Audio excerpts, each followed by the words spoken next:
Glass has found me in my life. It hasn't let me go. It came to me when I was 14 years old and I was asked to help a neighbour with some glass work.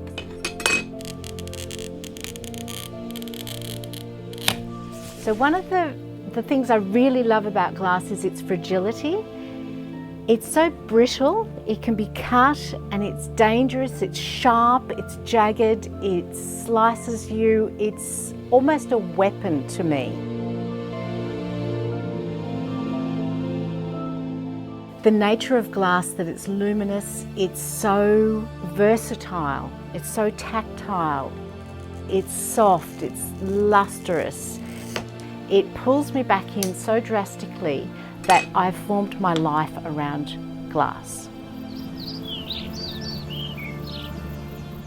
Hi, I'm Kirsten Laken. I'm a glass artist and I'd like to take you on a little adventure with me through the world of glass, the spirit of glass.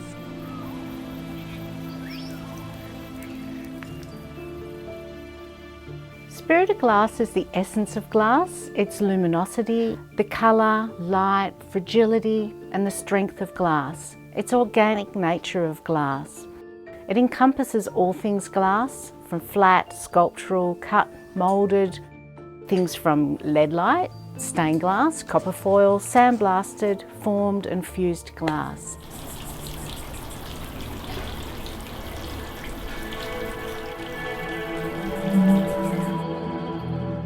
What inspires me is the land and the wildlife around me, as well as what's happening in the world and how I'm feeling.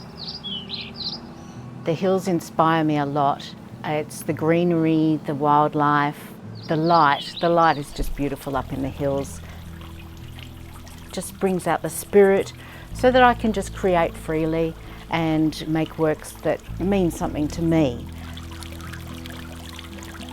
So I gather my creativity from my feelings, my emotions, where I'm heading in life, what I've just experienced. Those things sort of urge me into creating a new piece of artwork.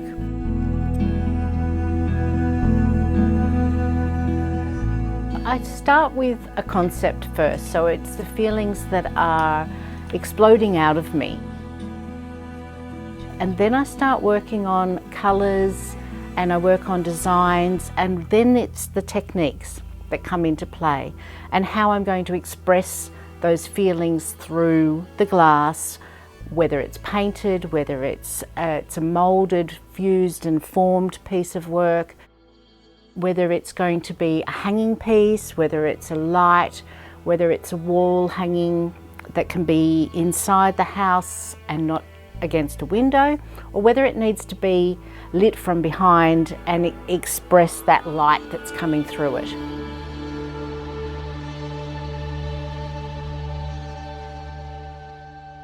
The Cathedral of Light was a piece I made during lockdown, and it gave me something sort of cheery and light and uplifting to make whilst devastation and pestilence is happening all through the world.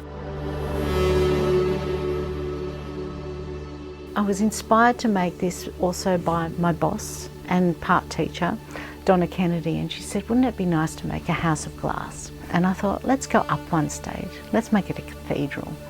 So I had a box full of bevels. So I've used all of those and I've cut some in half, and I created a beautiful little side angle for the walls and the roof and the ceiling and a bell tower. Okay, it's a cathedral, but let's add a chandelier anyway. And I put together this beautiful little chandelier. I thought the whole cathedral needs light. It is light in itself as in it's clear, but let's make it shine. So everywhere they're selling nowadays LED strips, and I've cut them and rejigged them with my electrician brother to make them legal. And I've laid them all inside the house so that when we turn on the lights, the whole house just glows. It needed to be on a base so that I can move it.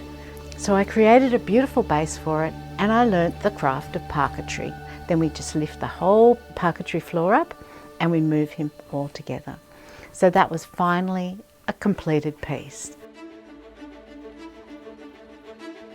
As a glass artist, I have other interests as well. Being able to step out into my garden, spend hours weeding, picking my fruit and vegetables from my trees and my veggie patch, collecting flowers from my garden beds. I love sewing, I love embroidery, I love cooking. I have many, many different interests, and all of these fill me so that I can come into the studio and create my glassworks.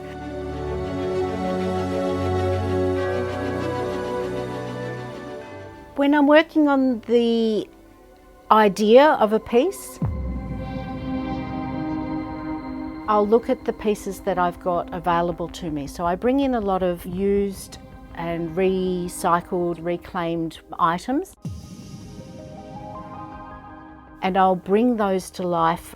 So whether the pieces become a 3D panel to enhance that panel, or whether they stay flat because of their nature, will push me or pull me in a certain direction where I can start working on that panel as a whole. I have a fascination with mythological beasts and creations of part animals, part other beings. And I created jackalope. Both my boys are fabulous at collecting things for their mum. I love them dearly because they come and bring me pieces that they find on farms and out on their adventures 4-wheel driving. And they came home with these beautiful horns. And I just thought straight away, jackalope. Has to be a beautiful hare with these fantastic horns coming off him. And I created him on a 3D panel so that he pops out. He's got that depth and that beautiful fur-like fashion that a rabbit will have or a hare will have, but then I've twisted it and I've managed to copper foil in those antlers so that they're stuck in there forever, and they pop out from the frame and they show you this magical creature, this mystical creature that sort of just comes out at you, and I love him immensely. He's beautiful. Every single day of my life, my brain is always working on what can be used. My husband and I love going to markets, love going to antique stores, thrift shops, op shops, places like that. We'll look at ceramics, we'll look at surgical instruments, taxidermy, skulls,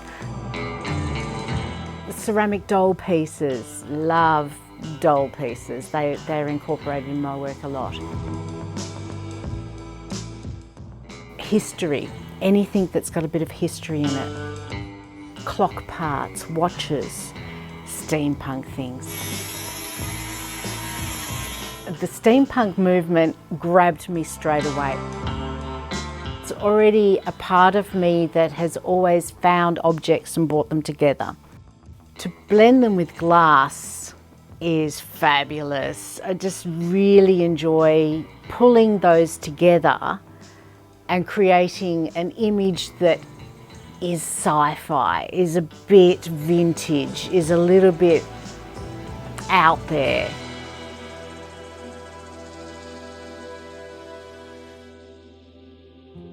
One of my pieces, The Goddess of the New Age, is mildly steampunk, and it contains beautiful porcelain dolls parts that I found at markets. Then I've used also a beautiful plate that I broke in half and painted and formed flat. I'd found that at the op shop, and it has beautiful little ducks in it and a skyline and a tree and so on.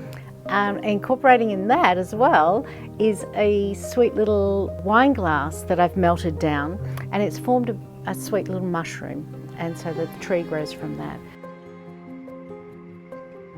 The organic materials, they come into all my artworks. Because of the area that I live in, I can't leave that alone. It will come into every aspect that I work in. It'll come into my steampunk work where I'll use greens, where I use foliage, whether I put organic material in between glass and encapsulate it and it's hidden in the background there, or whether I'm painting little mushrooms at the base of something. My artwork, Eve's Diary, was from a book by Mark Twain about how Adam and Eve meet and how Eve is so frustrated by Adam and how she throws rocks at him and she tries to whack the stars out of the sky with a stick, and in the end they fall in love. And I've created that piece by using representatives of the Bible. So I've got passion fruit flower seeds that I've placed in between the glass and fused in the glass, so they're trapped in there. I've also cut slices of apples, the apple being the first bitten piece to induce evil. And I've placed them in between the glass and they're burnt out into ash and they're trapped within that glass. I've brought in grass seeds that show the earth's beginnings. You'll find this a really interesting piece to see. I have two sides to myself in a respect, a very dark side, and it can get very dark, and a very, very light side, which is really, really light. It's a beautiful side as well as my dark side. That is a very beautiful side as well. I love medieval images. I love looking into why we have this theory of the devil, of death, of Adam and Eve, of our theory of life. The piece I created, Pan, is a very dark piece. He's painted in black and he's painted multiple times to show such a depth of darkness, and he's got ram's horns. That piece there was created to work out how dark I could take the paint, the stain paint, and how light I could make the light sections of that piece. Then to create something that's very dark but very appealing. When I'm creating those works as well, I always consider the traditional forms of where stain painting and where all the melted glass and formed glass comes from. I use those basic techniques which are centuries old or hundreds of years old. I'll use them in a contemporary way to get my ideas across, always going back to the basics of tradition and how those elements are used, or those techniques are used, and then I'll build them and I'll stretch them and create them into what I feel I need to use them for. The Gypsy Girl that I've created is just such a highlight of my life, of my career, and I worked very, very hard on creating a very representational piece of work. When we're stain painting, we layer the paint down and then take away what we don't want. We don't layer the paint where we want it and only there. We put it over the entire surface of the glass and then we start removing it. So the Gypsy Girl has 14 layers of paint on her, and each layer of paint gets fired in the kiln before the next layer of paint goes down. The glass opens up a minuscule amount and it draws the stain paint into it and it locks it in as it's cooling, and then it's forever trapped in the glass. That's the traditional way. Nothing has changed in hundreds of years, still used exactly the same. Because the tradition of glass goes back to the history of churches, and the creation of the stain painting, and the colours have meanings, a blue virginity with the Virgin Mary. We've got the red robes, we've got all those purple colours that represent royalty.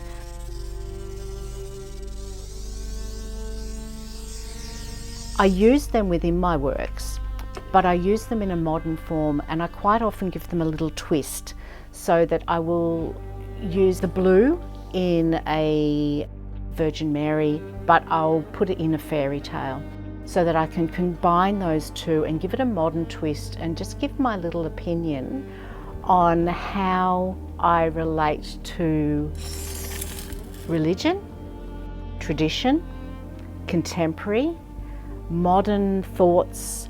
Everything that sort of encompasses into one of my artworks has lots of many twists in it. Nice. So there's two forms of my artworks. There's the commissions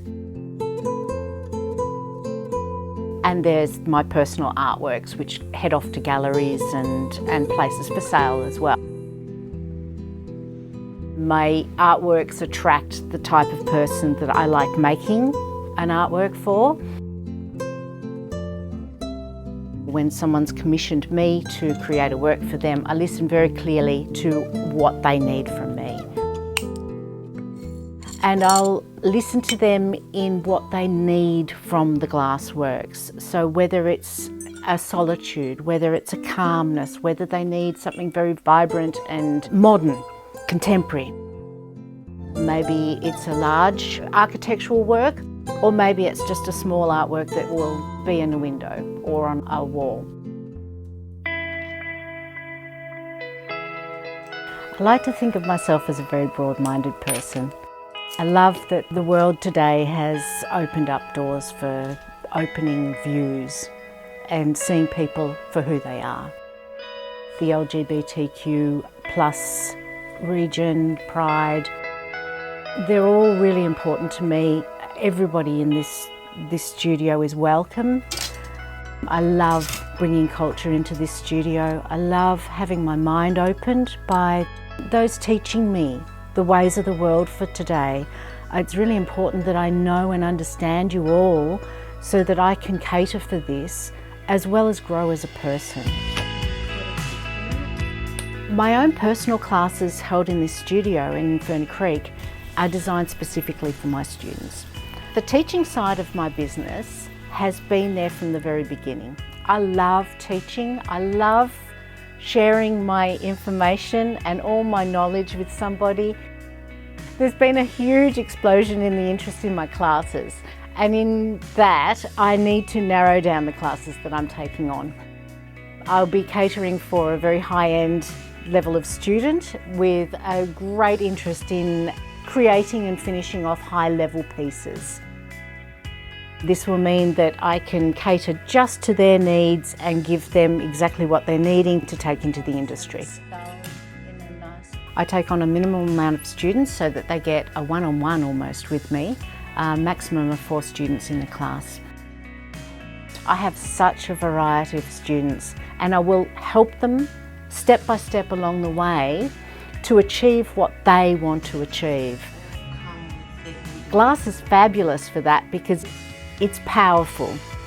It gives a client or a student so much power to be able to cut glass, to see it break, and then to control where it breaks, to play with colour, to see it change within the light, to put it all together as a finished product and to look back at it and say, I made that.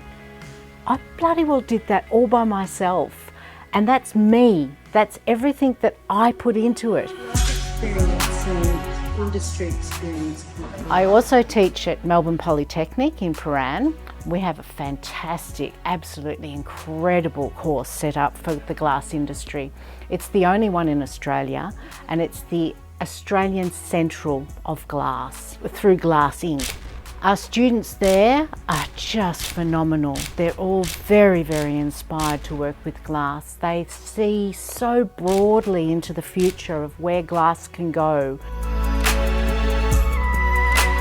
It's such a fabulous thing to be part of, and thanks to Donna Kennedy of Glass Inc.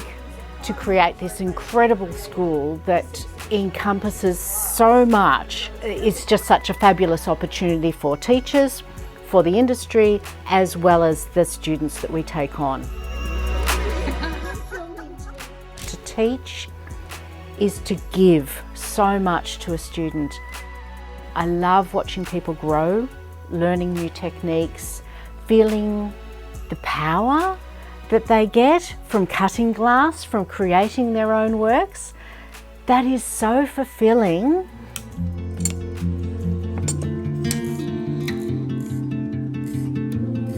You learn very quickly how to touch the glass, how to handle the glass, how to be safe around it.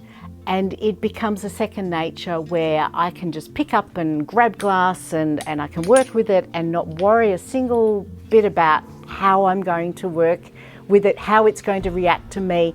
We become one. Glass and I are one. Glass is in my blood. I suppose I can say I even have a heart of glass.